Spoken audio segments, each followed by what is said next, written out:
bem-vindos.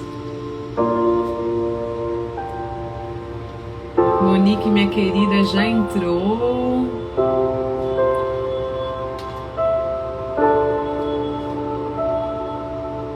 Aproxeguem-se, bem-vindos.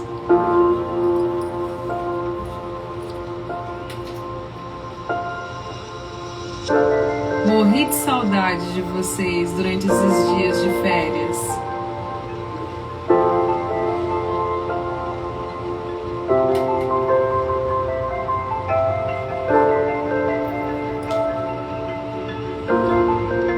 Todos me ouvem, me veem, coloquem um ok aqui nos comentários. Olá, Reiner, tudo bem?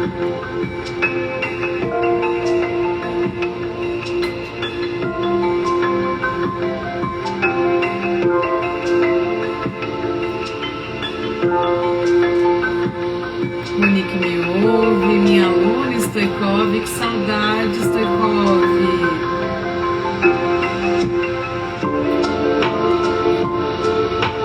Vamos lá, Rosa entrando.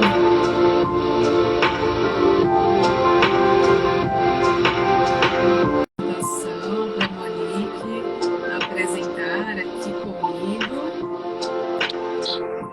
Oh, minha querida! Oi, Jana. Oi, pessoal. Eu não aguento mais isso, meu Deus. Tá dando uma gastura. Meu Deus, menina, que saudade de você. Como é que você tá? Tudo bem? Tudo bem. Tô aqui em São Bento ainda. Tô reclusinha, Oh, fechadinha. delícia! Que delícia! Eu tô aqui em casa, confinada, devidamente isolada, A gente cuidando fica aí, né? agoniado, né? Mas é As o que dá para fazer, coisas. né? Então, É o que a temos gente... a fazer agora, né? É, Consciência coletiva importantíssima, mas a literatura nos chama, né? Estou com muito certeza, mas feliz de nós estarmos aqui abrindo o Faz de Conto 2021 juntas. também. Me sentindo Você, muita responsabilidade.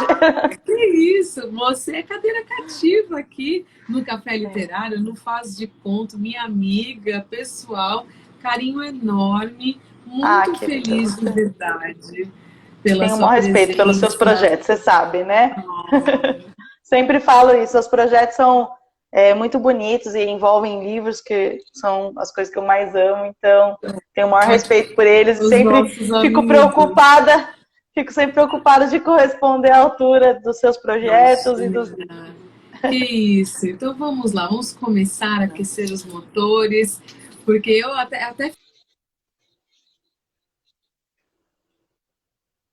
Peraí um pouquinho, Jana, travou para mim, só um minutinho. Deixa eu ver aqui. Tava ouvindo bem, tudo certinho. Só um minutinho.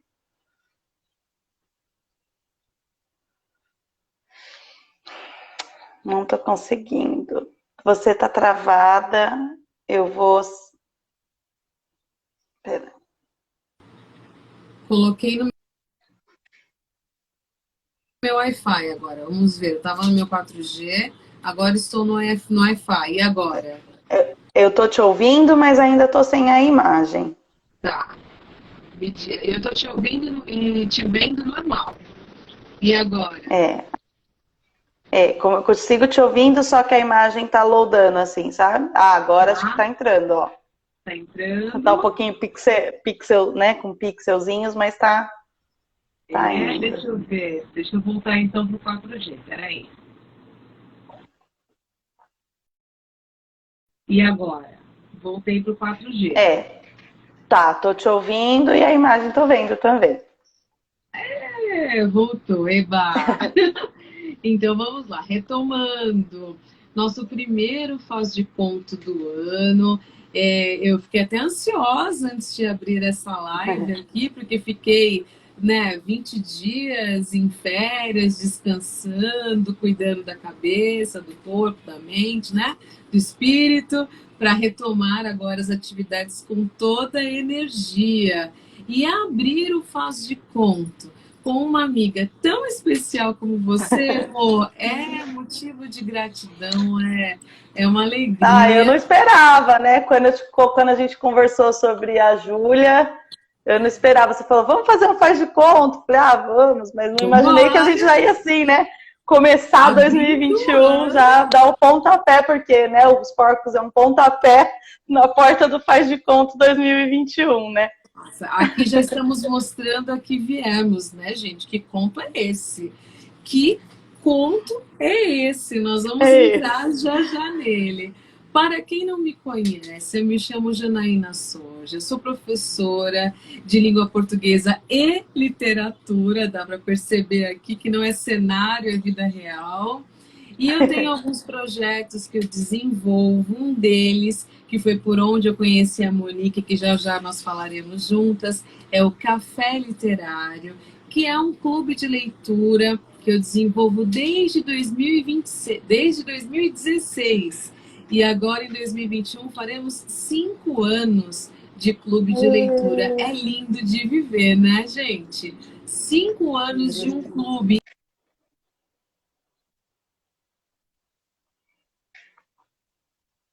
Um corpo que já é próprio, né? E além do café literário, em julho do ano passado, nesse período de pandemia, isolamento, eu comecei a desenvolver algumas atividades aqui na rede e iniciei esse projeto que é o Faz de Conto, que são lives literárias, que no ano passado aconteciam às quartas-feiras. Neste ano ainda estou estudando se serão as terças, as quartas, enfim, porque eu dependo muito da minha rotina no colégio onde eu leciono. Mas agora em janeiro nós teremos lives às terças-feiras, 18h30. E hoje, a nossa primeira live, nós falaremos sobre Júlia Lopes de Almeida e esse conto divino que a Monique escolheu, que é Os Porcos. Mas antes de entrarmos, minha querida Monique, por favor, se apresente como uma boa leonina. Não vem não querer simplificar. Não, Bem-vinda, a gente, querida. como boa leonina, a gente gosta de falar da gente mesmo, né? Obrigada, Jana. Obrigada pelo convite. Mais uma vez, uma honra participar dos seus projetos. Conte comigo sempre, sempre que eu puder contribuir, estarei aqui. Eu sou advogada, minha primeira formação, depois sou licenciada, professora de História, sou mãe da Alice e do Gael, sou aí Duas artesã coisas nas horas vagas, que eu lindas. gosto de mexer com os meus artesanatos, é verdade, são lindos e sapequentos.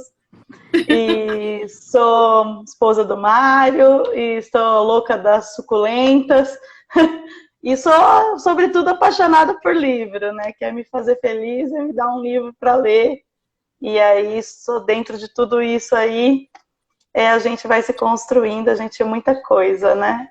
A gente é muita coisa. Sabe, Monique, que falando, te vendo assim, ouvindo você se apresentar, é engraçado. Quando nós somos um pouco mais jovens, nós pensamos que somos uma coisa só, que já chegamos no ponto e temos aquelas certezas todas e tal. Gente, estou emocionada. A coordenadora do meu programa de literatura, a professora Cida Junqueira, está na nossa live. Professora Cida, que Obrigada pela presença. saudade de você, querida.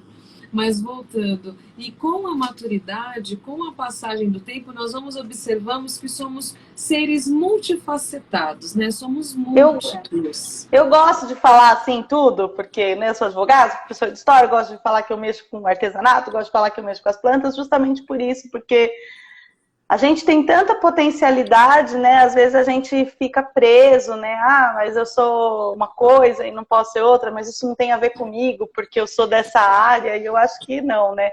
Eu acho que quanto mais a gente vai abrindo, abrindo, Eu mais coisas acho a que gente quer esse é o fazer. Eu ponto. gosto.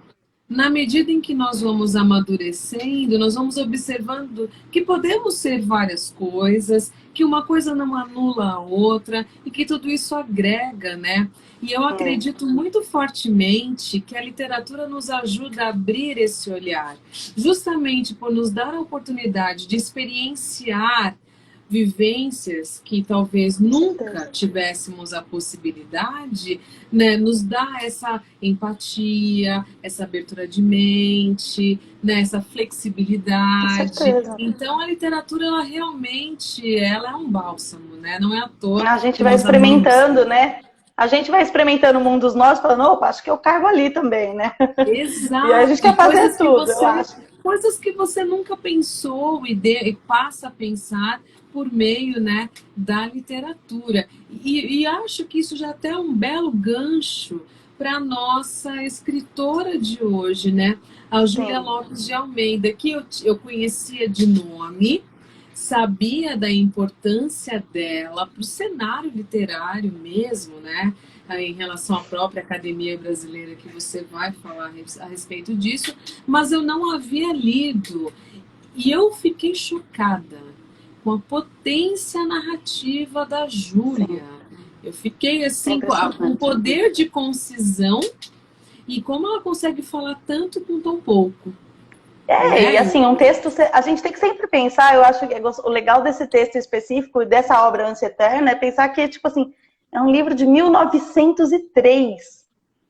Você fala, você vê, para Uau. quem já leu obras contemporâneas, ela é contemporânea de Machado de Assis, você percebe que a linguagem dela é uma linguagem muito diferente. Ela tem Exato. umas passagens que ela usa umas palavras que fica bem gostoso no texto, mas assim, é diferente. É um texto é muito É dilapidado, né? É um muito texto à muito polido. frente, né, do seu tempo mesmo, Né? e os temas que ela suscita na obra também, né? Sobretudo em Os Portos, aqui fiquei estarrecida, fiquei em choque, fiquei refletindo, pensei É. sobre várias coisas a partir dessa leitura, né?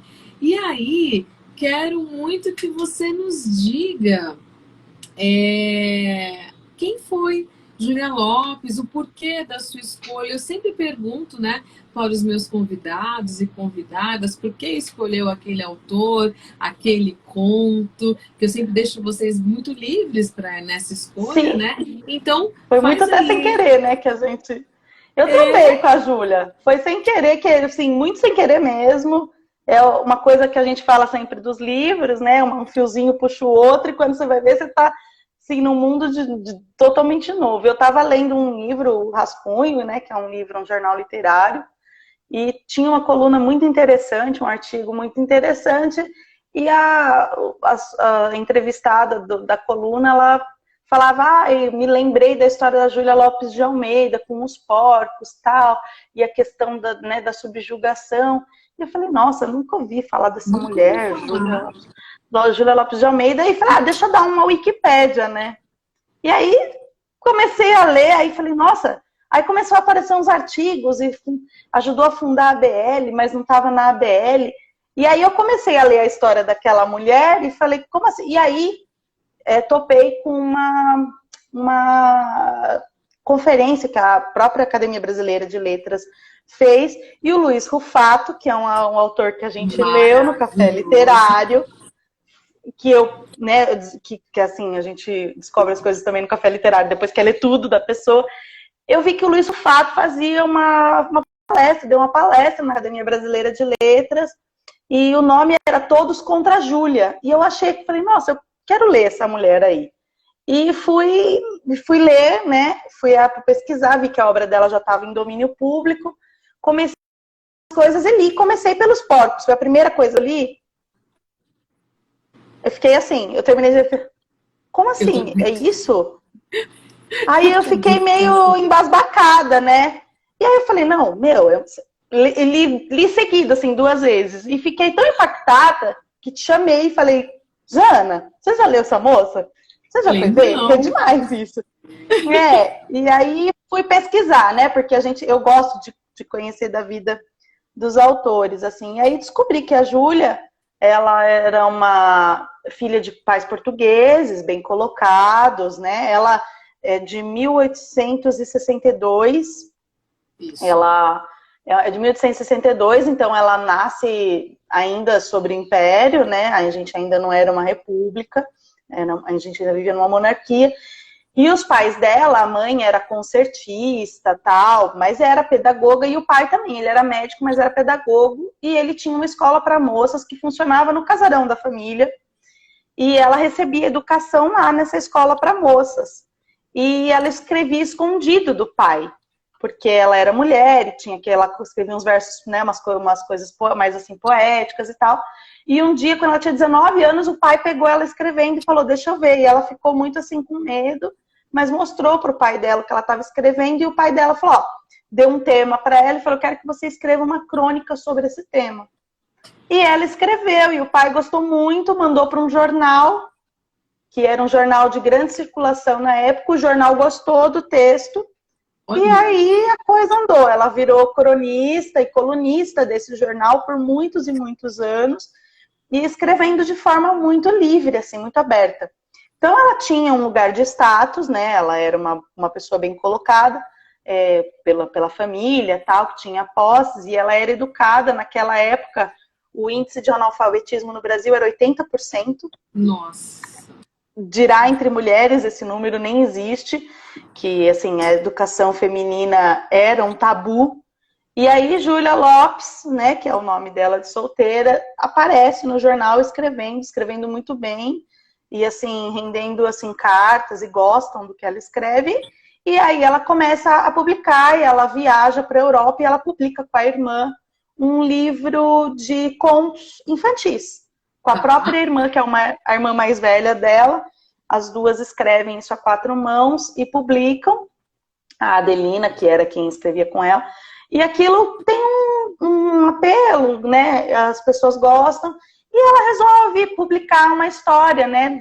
Ela leva a proposta para o jornal onde ela escreve, e ela começa a publicar no folhetim histórias, né? Essas histórias que acontecia muito, né? De você publicar semanalmente, e as pessoas começam a gostar muito disso, e ela começa, quando essas histórias concluem-se, ela acaba transformando em livro. Então ela publica um livro chamado A Família Medeiros, que é um livro abolicionista, né? Através dessa família, ela debate a questão da abolição, que ela era uma abolicionista, ela defendia a abolição.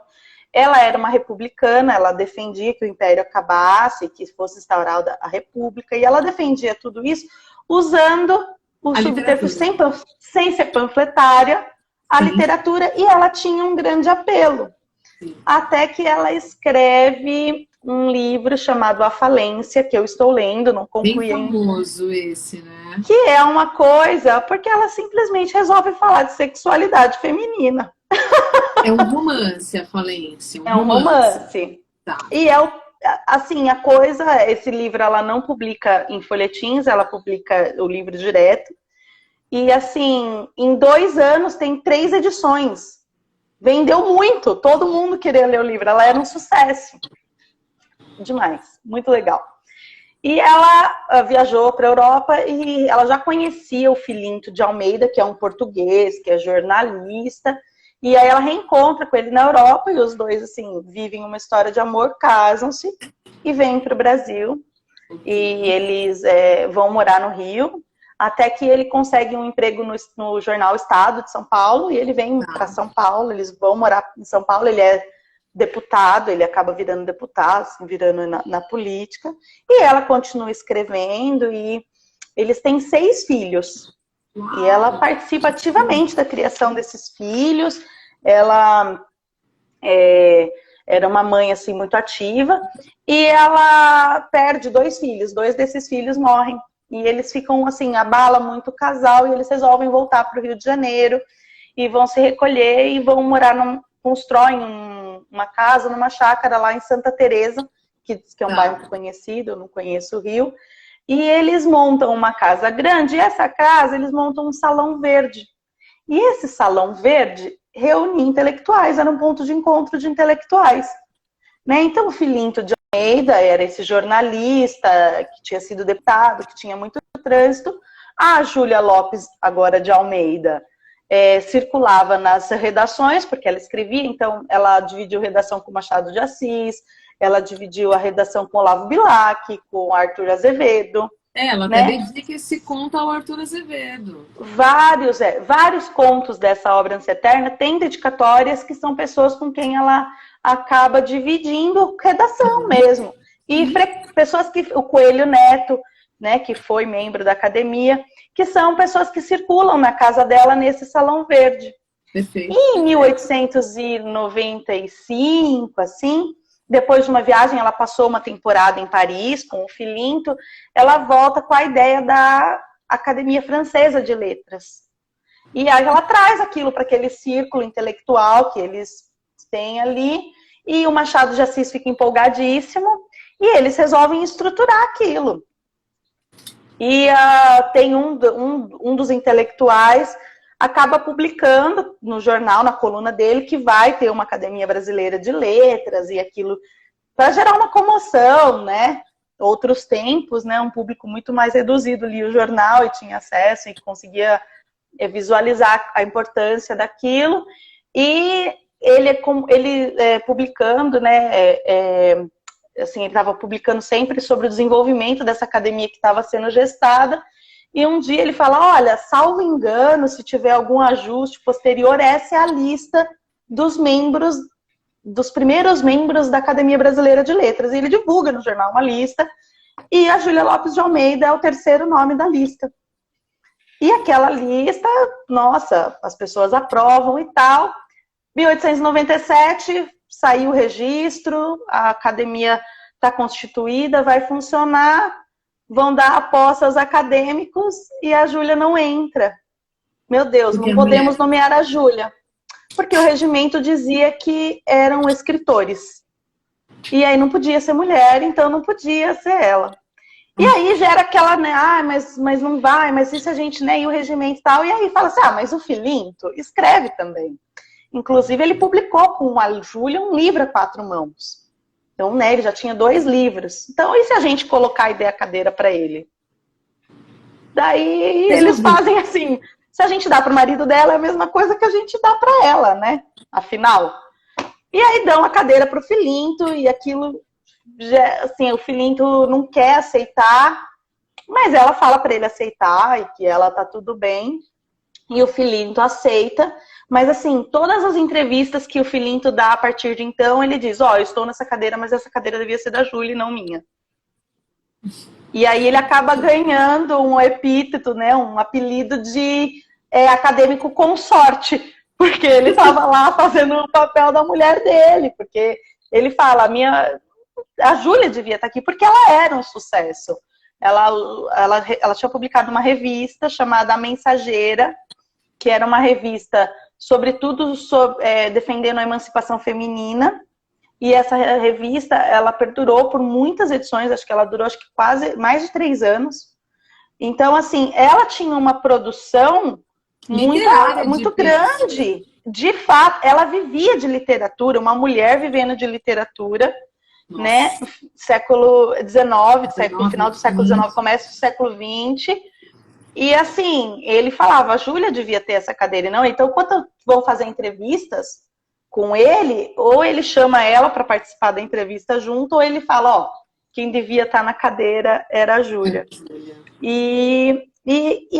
Dizem, né, que ela não se abalou, que os encontros intelectuais, mesmo com os membros, continuaram no Salão Verde, mas o engajamento dela pela causa feminina aumentou. E isso reflete nos contos do Ânsia Eterna, né? Porque a VL em 1897 e o Ânsia Eterna é publicado em 1903. E ali no Ânsia Eterna, a grande maioria, são 30 contos, mas a grande maioria dos contos são protagonistas femininas, e você tem de tudo. Você tem abuso, você tem subjugação feminina, você tem bullying, né? Tem um dos contos chamado A Caolha, que, gente, é doloridíssimo, e ela põe essa mulher feia, né, no papel. Ela tem contos com negras, com a Gilda, que é uma negra brava, que se vinga. Então, assim, e dizem até que o nome, né, que a ânsia eterna era esse desejo das mulheres por igualdade, né, a ânsia eterna, né, dizem que ela nomeia assim. Esse livro, mas eu fico arrepiada de ouvir a história dessa mulher. Quando eu li a história dela, eu falei, gente, como que essa mulher, assim, essa mulher, ela devia, assim, estar em todos os lugares, né? Todos os lugares. Ela, como que a literatura dessa mulher não ganhou o mundo, né? Se você veja bem, se mesmo lá atrás, em 2 anos, ela conseguiu fazer 3 edições de um livro, num país com 80% de analfabetos, alguma coisa tem aí. E aí, assistindo a palestra do Luiz Rufato, que eu recomendo que todo mundo assista, chama Todos contra a Júlia. Depois você me indica que eu vou postar. É demais. Ele fala, tá, vou mandar para você sim. O link. Ele fala assim que o cânone, a historiografia literária, deliberadamente não fala de Júlia, né? Que ele acaba falando um pouquinho da galera modernista, que falou, tudo que veio antes de nós é arcaico, e aí a Júlia meio que entrou nesse balaio e acabou ficando para trás, e ele meio que condena também quem faz o cânone, né? A galera da academia, que optou por deixar a Júlia de lado. E a Júlia, ela acaba voltando meio assim, que coisa, né? A rejeição da ABL, depois assim, mesmo com toda a obra, ela é apagada, ela morreu em 1934. E então, ela continuou produzindo até o final da vida. Ela fez uma revisão dos contos do Ânsia Eterna em 1933, assim, pouco antes de morrer.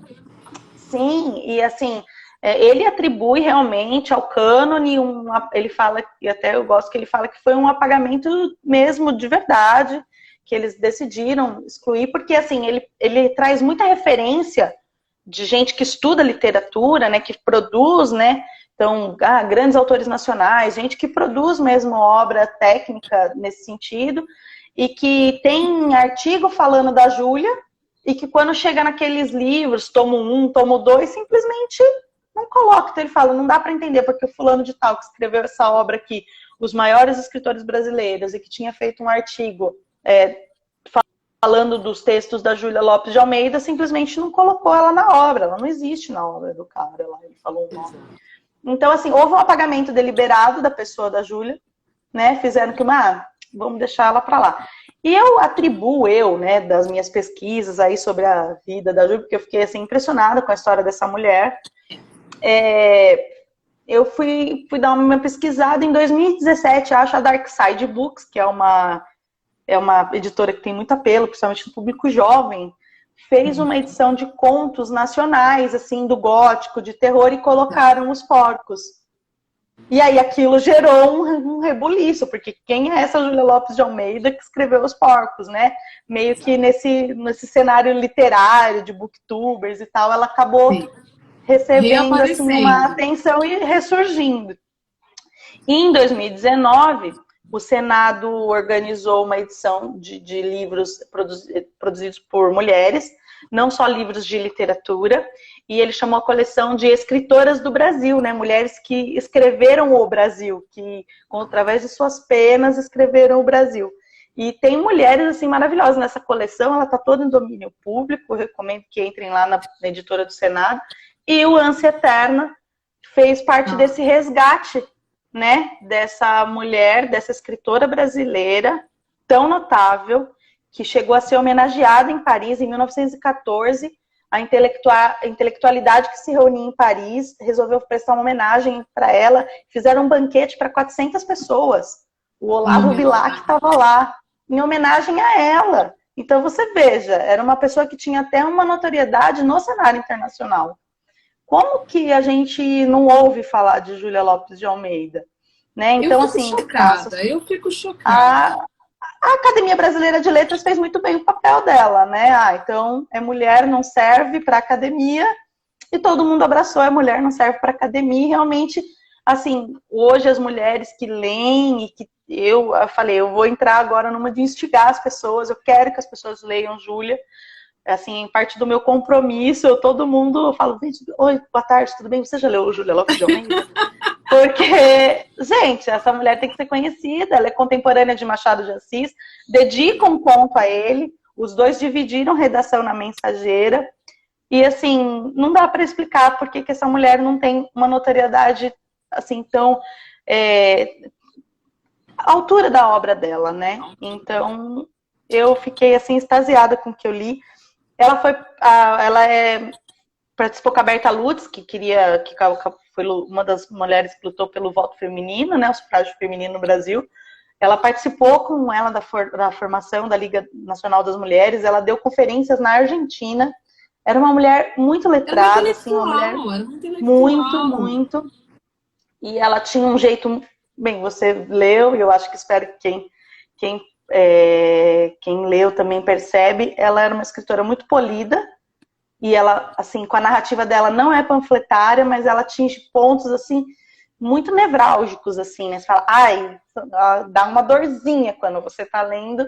Então, ela atinge pontos mesmo, assim, ela vai trazer um apelo de questões sociais mesmo, a questão do feminino, pelo menos em Os Porcos, é extremamente pungente, as diferenças sociais, né? A casa grande. Sim. E assim, é assim, muito versátil. Ela escreveu romance, ela escreveu conto, ela escreveu peça, ela escreveu crônica, assim, então, assim, tinha de tudo. Nós abrimos a live falando desse poder multifacetado, né, desse nosso lado múltiplo, e Júlia, até então desconhecida para muitos leitores, e eu me incluo nesse rol, agora estou iniciando a leitura de Júlia, e um absurdo, né, porque fico perplexa comigo mesma por não conhecê-la, mas você vê como ela consegue abranger, porque não é simples e na produção literária você passear por tantos gêneros. Sim. Né? Exige uma habilidade mesmo artística para isso. E eu tenho certeza que além de ter sido uma grande escritora, certamente foi uma grande leitora também, né? Para conseguir realmente passear. Né? Então, é uma mulher para nos espelharmos, para conhecermos, para lermos, para apresentarmos, né? Fazendo jus ao papel que ela desempenhou no cenário literário. E esse apagamento é algo assim estarrecedor. Talvez até, Monique, fiquei pensando aqui, esse tom, que ela tem uma certa acidez, muito sutil, mas ela tem uma acidez na sua narrativa. Talvez seja a sua maneira de se posicionar e de colocar, trazendo esses temas, trazendo essas questões, até mesmo essa concisão no conto que ela apresenta, ela fala tanto com pouco. Né? Então, você percebe, ela desconstrói maternidade, né, no conto, ela desconstrói a maternidade, ela fala da coisa feia, do parto dolorido, do ventre decaído, né, descaído, do corpo deformado, da umbelina, então assim... pesada. Isso é tudo muito sutil, você tem que digerir para entender do que ela está falando. Você fala, ela aqui, ela está pegando, né, ela está mostrando uma parte feia. Então, assim, não é aquele embelezamento. Precisa de muito requinte para você conseguir deixar essas coisas tão subjetivas, né? E ainda assim fazer uma... E chegar ao ponto, né? E trazer e aí de você falar, acho que é isso. Exato, exato. E agora estamos com certeza, Monique, muito curiosos. Depois coloquem aqui nos comentários quem leu o conto Os Porcos, para a gente saber. Mas, Monique, vamos lá, porque aqui na nossa live do Faz de Conto nós temos alerta spoiler, porque nós falamos a respeito, né, esmiuçamos a gente precisa dar spoiler. Conte-nos, Monique, você, aliás, além de ser uma grande leitora, uma grande amiga, você e uma grande historiadora, haja vista o seu panorama apresentado aqui acerca da vida da Júlia, você é uma excelente contadora de histórias, que eu sei. Conte-nos o enredo de Os Porcos, minha querida, sobre o que fala o nosso conto de hoje. Nosso conto de hoje, Os Porcos, fala da história da cabocla Umbelina, que vive numa fazenda e trabalha nessa fazenda, e um dia se vê grávida, e o pai, ao notar a gravidez, diz para ela que aquela criança vai ser dada aos porcos. ela fica em choque com aquela decisão do pai e sabe que o pai é capaz, porque uma vez, andando pela fazenda, ela encontrou um bracinho perdido lá entre a lama onde os porcos viviam, e ela fica chocada, e toda vez que ela pensa no pai dizendo para ela que vai dar aos porcos, ela lembra daquele bracinho perdido.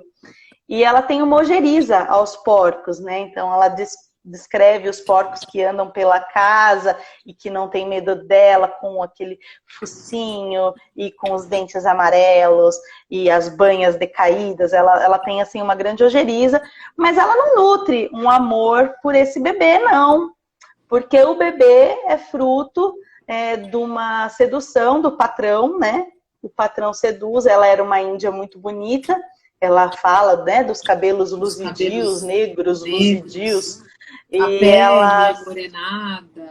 Ela se diz assim, seduzida por aquele patrão, e ela engravida dessa relação, e ele não quer saber dela, inclusive ela tem notícia de que ele vai ficar noivo de outra mulher. Então aquele feto não gera amor por ela, no momento para ela. Ela diz que ela vai ter esse neném, e que ela vai dar um jeito de dar cabo desse bebê, mas ela acha que dar aos porcos é muito cruel.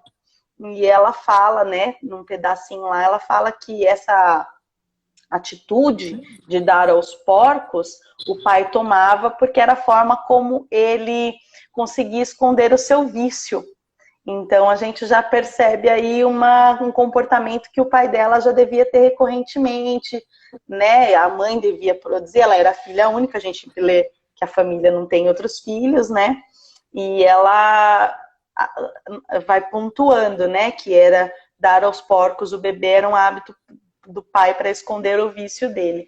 E ela não demonstra remorso, porque ela diz que ela ia à missa, mas o texto da missa não atingia ela, né? Ela faz um texto bonito, ela usa essa palavra e eu achei bonito, assim, porque ela fala, ela não consegue guardar um remorso com a ideia de dar cabo daquele filho. E a gravidez dela vai se desenvolvendo e ela vai tramando como ela vai dar cabo desse filho, até que um dia ela, durante assim, a madrugada, 2 da manhã, um céu maravilhoso, com uma lua esplendorosa, ela entra em trabalho de parto e ela resolve, então, se livrar do filho e se vingar do patrão na mesma medida, e também não permitir que o pai cumpra o que tinha prometido. Ela vai em trabalho de parto, ela sai, né, da cabana da família e segue pelas plantações e pelos pastos, tentando atingir essa casa grande, o ponto de luz branco, ela fala, né, porque as paredes, né, são brancas, é o foco dela, e ela vai tendo dores horríveis de parto no caminho, ela tem todas as contrações, ela tira o chale que cobre ela naquela noite, e ela vai percorrendo aquele caminho, ela cai algumas vezes, então a narrativa vai colocando a gente nessa... A gente vai sofrendo um pouco com ela, porque ela começa a descrever aquelas dores todas, as agonias, e ela chega, cruza a cancela, né? O objetivo dela, que é a casa, está muito perto, e ela resolve que ela vai até provocar o choro do neném, para talvez, né, fazer com que o patrãozinho apareça, e ela vai matar o neném ali, na porta dele. E à medida que ela vai fazendo isso, as dores vão se acentuando e ela começa a ter e se a hora que eu chamar ele para ver o nenê, despertar o amor dele pelo primeiro filho, né? Algumas coisas assim começam a passar pela cabeça dela, mas ela segue o caminho dela até que, num momento de dor agonizante, ela se prostra e o filho nasce, muito já próximo. E quando o filho nasce, é uma cena muito forte, ela corta o cordão umbilical com os dentes, amarra o cordão do bebê e não olha para a cara da criança com medo de amar a criança, e resolve buscar as últimas forças para chegar e concluir a sua vingança. No meio do caminho, ela já está sem forças, ela resolve olhar para o menino, que começa a chorar, e ela percebe que o menino quer o peito, né? Ela dá um beijo nele, ele faz o movimento de sucção com a boca, e ela cede e resolve acolher o bebê e nesse espaço de acolher o bebê, ela percebe uma sombra, um grunhido, e quando ela, dentro daquele desfalecimento pelo parto recente, ao desejo de vingança que vinha consumindo a mente dela, todo aquele ambiente amplo, ela percebe que o filho foi tomado por uma porca, e a última coisa que ela vê antes de morrer é a porca sair com um monte de carne, que era o filho dela. E aí ela morre. Uau! Então, tchau, gente. Antes de a gente entrar, eu vou ler esse final. Porque, tá, leia. Né? Porque merece. Depois a gente vai e entra, porque não tem Tá outra bom, maneira. combinado. Acho justo. Acho justo. Vamos lá. Então eu vou ler o final do conto, né? Um pouco assim, vou me ater a um momento antes, assim. Bom, ela está lá com as dores todas de parto, né? E aí ela tem a criança. Um minuto depois, a criança chorava sufocadamente. A cabocla, então, arrancou com os dentes o cordão da saia e, soerguendo o corpo, atou com firmeza o umbigo do filho e enrolou-o no xale, sem olhar quase para ele, com medo de o amar. Com medo de o amar. No seu coração de selvagem desabrochava timidamente a flor da maternidade.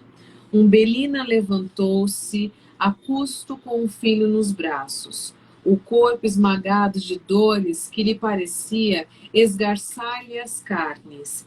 Não obedecia sua vontade. Lá embaixo, a mesma chapa de luz alvacenta acenava-lhe, chamando-a para a vingança ou para o amor. Jurava agora que se batesse aquelas janelas e chamasse um amante, ele viria comovido e trêmulo beijar o seu primeiro filho. Aventurou-se em passadas custosas a seguir o seu caminho, mas voltaram-lhe depressa as dores e, sentindo-se esvair, sentou-se na grama para descansar. Descobriu então a meio corpo do filho. Achou-o branco, achou-o bonito, e num impulso de amor beijou-o na boca. A criança moveu logo os lábios na sucção dos recém-nascidos, e ela deu-lhe o peito. O pequenino puxava inutilmente. A cabocla não tinha alento. A cabeça pendia-lhe numa vertigem suave. Veio-lhe depois outra dor. Os braços abriram-se-lhe e ela caiu de costas. A lua sumia-se, e os primeiros alvores da aurora tingiam de um róseo dourado todo o horizonte. Em cima, o azul carregado da noite mudava para um violeta transparente, esbranquiçado e diáfano. Foi no meio daquela doce transformação da luz que Umbelina mal distinguiu um vulto negro, que se aproximava lentamente, arrastando no chão as mamas pelancosas, com um rabo fino arqueado sob as ancas enormes, o pelo hirto irrompendo raro da pele escura e rugosa, e o olhar guloso, estupidamente fixo. Era uma porca. Umbelina sentiu-a grunhir, viu confusamente os movimentos repetidos do seu focinho trombudo, gelatinoso, que se arregaçava, mostrando a dentuça amarelada forte. Um sopro frio correu todo o corpo da cabocla, e ela estremeceu ouvindo um gemido doloroso, dolorosíssimo, que se cravou no seu coração aflito. Era do filho. Quis erguer-se, apanhá-lo nos braços, defendê-lo, salvá-lo, mas continuava a esvair-se. Os olhos mal se abriam, os membros laços não tinham vigor, e o espírito mesmo perdia a noção de tudo. Entretanto, antes de morrer, ainda viu, vaga, indistintamente, o vulto negro e roliço da porca, que se afastava com um montão de carne pendurado nos dentes, destacando-se isolada e medonha naquela imensa vastidão cor-de-rosa. Que potência, né? A gente se arrepia. Eu não sei, eu acho que eu já devo ter lido umas 10 vezes. Cara. Desde a primeira vez que eu vi, eu já reli várias vezes. E assim, toda vez que eu leio, eu me arrepio. Porque a narrativa da Júlia é assim, você tá indo e tá legal, e de repente ela faz uf, e aí você fala, meu Deus, agora é. Daí ela começa a subir de novo. Eu não sei, eu me sinto assim mesmo, sim, né? Nesse mesmo trecho que eu acabei de ler, porque ela vai falando como é que está o horizonte, ela vai falando e aí você tá numa mansidão. E de repente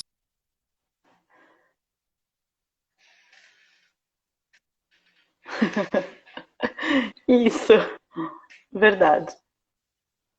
E aí a gente vai ficando mesmo assim muito envolvido, né, na história, a gente vai se envolvendo na história, porque você fala, não vai acontecer isso de novo, e acontece de novo, e ela vai fazendo isso durante todo o texto. E é um negócio que você fica... E é um texto relativamente curto para contos, eu não sou uma leitora de contos, eu sempre falo que é culpa sua, porque o primeiro livro de contos que eu li foi Alice Munro, A Fugitiva, para o nosso café literário. Que é um conto longo, né? São contos longos, né? Depois a gente leu O Bestiário, do Cortázar também. E aí eu falei assim, então eu não sou uma leitora de contos, eu venho trabalhando nos contos com você. E aí agora que eu faço de conto, tem me estimulado mais. E aí quando eu li, eu falei, gente, mas como é isso? Como ela consegue fazer isso num conto, né? Que é curto. Então, ela assim, eu achei muito potente. Né? Ela consegue trazer essa tensão.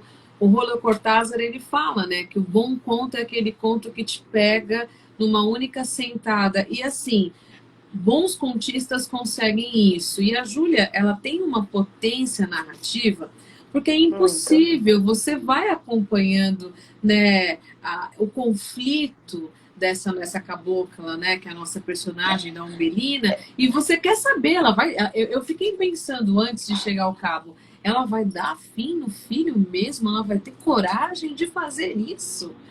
Porque aqui a gente não está nem falando assim, ela não tá. É muito legal que ela não vai trazer o julgamento, a ética, a moral. Não, ela está trazendo o sentimento real da personagem. E nós, leitores, começamos a entrar nesse conflito, chegamos a pensar, será que ela vai ter coragem? Porque precisa de coragem para isso, antes de mais nada. Né? Tanto que ela se põe na dúvida, né? E aí você fala, talvez não, olha lá. Ela assim, talvez não, né? Então você tá. É um fim inesperado. E aí é o fim, é assim, porque não acaba acontecendo que já era a premissa logo no início do conto, só que ela vai te levando por tantas, né, entranhazinhas assim, digamos, que você não acredita que vai chegar a esse ponto. E os protagonistas da história são os porcos, né? A gente... É engraçado que você falando agora, eu me lembrei do Crônica de uma Morte Anunciada, do Gabriel Garcia Marques, que é o amor da minha vida. E ele faz isso, né? Assim, para quem já leu, você sabe do começo que vai acontecer. Crônica de uma Morte Anunciada. Tá no título, você não precisa nem ler a história. Tá anunciado. Crônica... Tá anunciado. Só que você vai lendo e você vai achando que acho que ele não morre. Não porque vai. Você fica... E quando eu li, eu senti muito isso. Eu falei, gente, que coisa poderosa esse texto, né? E tantas coisas que estão escondidas lá. Porque ela apanha do pai, né? E a gente reflete sobre isso. A mãe rejeita ela. A mãe rejeita. E aí você fala, olha que loucura, a mãe rejeita, mas dar a carne de um bebê aos porcos já era um hábito do pai, né? A gente tem o comecinho lá, até guardei aqui a parte, que ela fala assim, os porcos eram um bom sumidouro para os vícios do caboclo. Então a mãe, ela se alia ao pai, né? Ela vira a cara para a Umbelina e o pai, já não bastando ele ter batido nela, né? Ele fala, o seu filho vai para os porcos, e aí, então você enxerga essa primeira, assim, a face feia da pobreza, né? Porque era um país que tinha abolido a escravidão, e isso era uma situação possível, né? Porque toda a narrativa ela não tem nada de fantástico, né? Se você pensar, né? Então, assim, ela está criticando ali esse sistema, né? Que vigia nas fazendas e, né? De sustentar essas pessoas, assim, ainda na miséria. A Casa Grande ainda estava lá, né? Longe. Você vê o quanto ela caminha para até chegar na Casa Grande. Então, ela era uma abolicionista, então você enxerga essa primeira crítica, que é uma crítica muito forte. E aqui tem, inclusive, a crítica à igreja, né? Ela fala, onde se esconderia o grande Deus, divinamente misericordioso, de quem o padre falava na missa do arraial em termos que ela não atingia, mas que a faziam estremecer. Né? Há uma crítica, né, dessa igreja que não acolhe. Pelo medo, não pela fé, não pelo acolhimento. Então, isso também é bastante, assim, é um tema bastante chocante para a época, né? Eu volto sempre, a gente precisa sempre situar que a obra é uma obra de 1903, um Brasil virando república, e ela pondo um texto, assim, onde ela tem uma crítica aberta. Então, assim, ó, a igreja não fala com os pobres, né? Ela devia acolher esses pobres, né? Ela, como assim, dá o sangue do meu sangue, né? Ela fala, como que ela poderia aceitar que o filho, que era sangue do sangue, carne da carne, fosse dado aos porcos. Né? Então ela ficava, onde estava esse Deus? Né? Esse Deus era para ela também? Ela se pega nisso. Ela se pega na questão do patrão, né? Que acaba seduzindo ela, né? Que é essa questão da subjugação feminina, uma mulher muito bonita, mas que uma vez que estava lá, né? Também imagina se ela foi seduzida, mas também será que ela teria espaço para fugir da sedução do patrão? Vivendo nessa fazenda, nessa casa grande, né? Se é que havia saída para ela, né? São tantos. E eu acho que me toca muito esse lugar do feminino dela, né? Em que ela se vê completamente só, né? Todo o entorno dela a repelia, né? Então a família repelia, não havia uma religião que a acolhia, a casa grande a repelia, usou da carne dela, abusou da beleza dela, né? Usufruiu do corpo dela, mas a repelia. E quantas vezes mulheres, no correr da história, não pertenceram, de fato. A própria Júlia não pôde pertencer. Né? Então, assim, é por isso que a gente fala tanto dessa luta mesmo, que a mulher, ela tem. E ela fala, faz mais sentido o nome da obra, né? Ânsia eterna, uma ânsia eterna de conseguir encontrar um pertencimento, como você está dizendo, e o lugar, e assim, é um respeito, né? Porque né, o pai não respeitou, a igreja não acolheu, o patrãozinho não seria responsabilizado, ela queria, né, justamente se vingar, porque ele estava até noivo já de outra. E assim, como todo aquele mundo em volta dela era hostil a ela, né, numa situação... Cara, né, a própria mãe. A própria mãe, assim, porque você pensa, se é o patriarcado, se é o masculino, nós já estamos assim mais familiarizados com isso. Agora, choca-nos também a própria mãe, por isso que quando ela olha para essa maternidade, é natural, inclusive, que ela arrepila, né? Que ela não a queira, que ela, né? Porque ela não consegue enxergar amor. Mas, ao mesmo tempo, ela vive esse conflito, porque quando ela olha para aquela criança, algo, né, dentro dela... realmente... e a maternidade, ela vem sendo assim para ela, né? Porque ela fala, né, que eu acho legal como a Júlia acaba mostrando, assim, a feiura da maternidade, como ela se sente feia, porque ela vai... A gente tem que pensar que ela experimenta essa maternidade por 9 meses, né? 40 luas ali, ela desenvolvendo aquela criança no ventre... Né? E ela fala, né, num certo ponto, que a criança estremecia porque já sabia que viria para a vida para ir para o túmulo. Né? Ela usa, que a criança sentia aquilo. E assim, ela fala de como o corpo dela estava